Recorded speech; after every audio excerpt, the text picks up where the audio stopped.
when I'm not working on the auction, I work the front desk. I open and close the gallery on my schedule, clean the classrooms, sign people up for workshops. I answer the phone, any questions anybody has.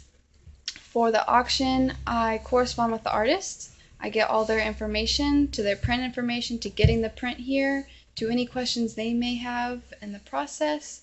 Then I help get the catalog together, and I help set up for the auction at the junior league and help them move it around until they thought it looked great.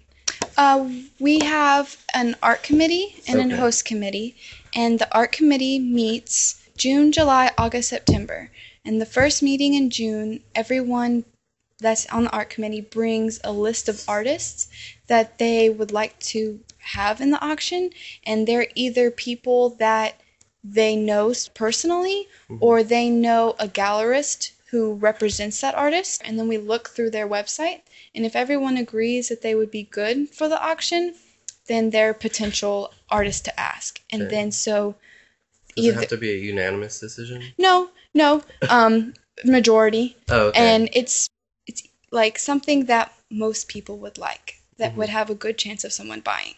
We don't usually have nudes or things that have to do with drugs, things like that, because those things can be controversial. And so then whoever suggested the artist, they either ask them themselves or they have us reach out to them. And then the gallery and the artist say yes or no if they want to donate. And then either they decide what they want, or sometimes they'll say, we want you to pick. These are what I want you to pick from.